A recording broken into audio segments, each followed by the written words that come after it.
A+ vision news നിങ്ങൾക്കായി സമർപ്പിക്കുന്നത് super absorbent Popees diaper. Sky wave water and amusement park, Kakkadampoyil, Valamthode, Malappuram. Shri Vivekananda പഠന കേന്ദ്രം, പാലേമാട്, എടക്കര.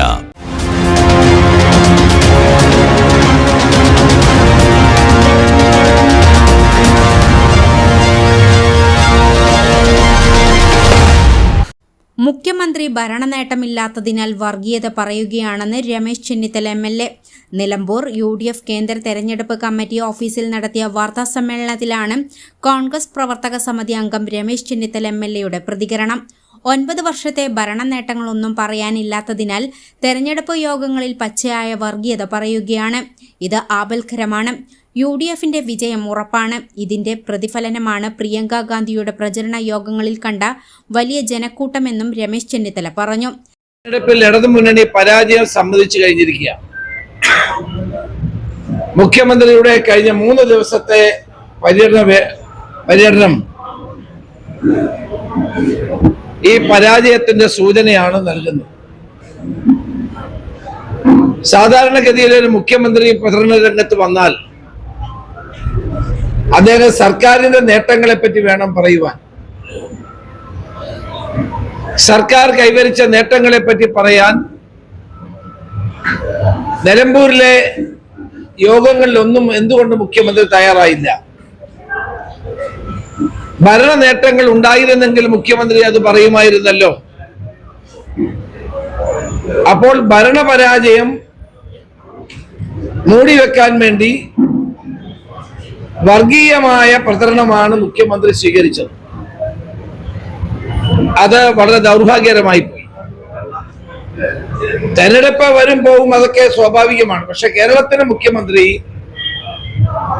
ഒരു തെരഞ്ഞെടുപ്പിൽ ജനങ്ങളെ വർഗീയമായി ചേരിതിരിവുണ്ടാക്കുന്ന പ്രസംഗങ്ങൾ നടത്തുകയും പ്രസ്താവനകൾ ചെയ്യുകയും ചെയ്യുന്നത് ആപൽക്കരമായ ഒരു പ്രവണതയാണ്.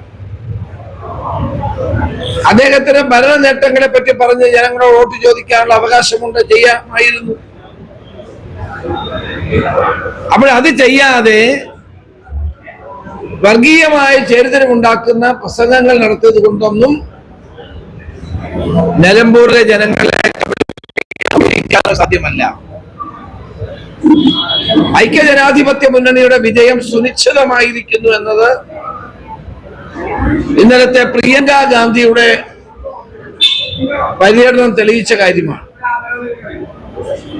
കോരിച്ചൊരിയുന്ന മഴയത്തും അഭൂതപൂർവമായ ജനക്കൂട്ടം പ്രിയങ്ക ഗാന്ധിയുടെ സമ്മേളനത്തിലും റോഡ് ഷോയിലും പങ്കെടുത്തത് വിജയം ഉറപ്പിക്കുന്ന ഒന്ന് തന്നെയാണ്. എനിക്ക് ചോദിക്കാനുള്ള, കഴിഞ്ഞ 10 വർഷമായി കേരളം ഭരിച്ചു മുടിച്ച ഇടതു മുന്നണിക്ക് ജനങ്ങൾ എങ്ങനെ വോട്ട് ചെയ്യണം? സർക്കാരിനെതിരായ ജനവികാരം വളരെ ശക്തമാണ്. നിത്യോപയോഗ സാധനങ്ങളുടെ വിലക്കയറ്റം മൂലം ജനങ്ങൾ ദുരിതത്തിലാണ്. ഇതിന് പരിഹാരം കാണാൻ നടപടി സ്വീകരിക്കുന്നില്ലെന്നും അദ്ദേഹം ആരോപിച്ചു. ഇന്ന് 11 മണിക്കാണ് UDF ഓഫീസിൽ വാർത്താസമ്മേളനം നടത്തിയത്. മുഖ്യമന്ത്രി ഈ തെരഞ്ഞെടുപ്പ് വേളയിൽ, പ്രചരണ വേളയിൽ ഭരണ നേട്ടങ്ങളെ പറ്റി പറഞ്ഞിട്ടില്ലല്ലോ.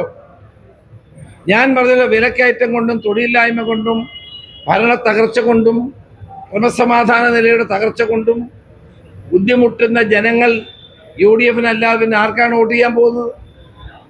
ജനങ്ങൾക്ക് ഈ ഗവൺമെന്റിനെ കൊണ്ട് മടുത്തിരിക്കുന്നു. ഞങ്ങളെ സംബന്ധിച്ചിടത്തോളം ഞങ്ങൾക്ക് ജനങ്ങളോട് പറയാനുള്ളത് ഈ ഗവൺമെന്റിന്റെ ദുഷ്ചെയ്തികളാണ്. കേരളം ഭരിക്കുന്ന പിണറായി വിജയൻ എന്ന ഏകാധിപതിയായ മുഖ്യമന്ത്രിയെ പറ്റിയാണ് പറയാനുള്ളത്.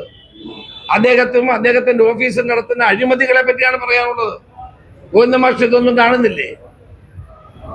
മുഖ്യമന്ത്രി മണ്ഡലത്തിലെ 7 പഞ്ചായത്ത് റാലികളാണ് സംസാരിച്ചത്.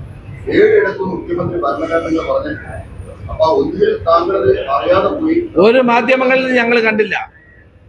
7 മുഖ്യമന്ത്രി പറഞ്ഞിട്ടുണ്ട്. നിങ്ങളുടെ മാധ്യമം ഒഴിച്ച് ബാക്കി ഒരു മാധ്യമത്തിലും അദ്ദേഹം ഈ പറഞ്ഞ കാര്യമുണ്ടെന്ന് ഞങ്ങൾക്കറിയില്ല. അദ്ദേഹം പറഞ്ഞത് മുഴുവൻ ഞങ്ങളെ കുറ്റപ്പെടുത്തുകയാണ്. നരേന്ദ്രമോദിയെ കുറ്റപ്പെടുത്തി കണ്ടില്ല, ഞങ്ങളെ കുറ്റപ്പെടുത്തി കണ്ടില്ല. ശ്രീ വിവേകാനന്ദ പഠന കേന്ദ്രം പാലേമാട് എടക്കര.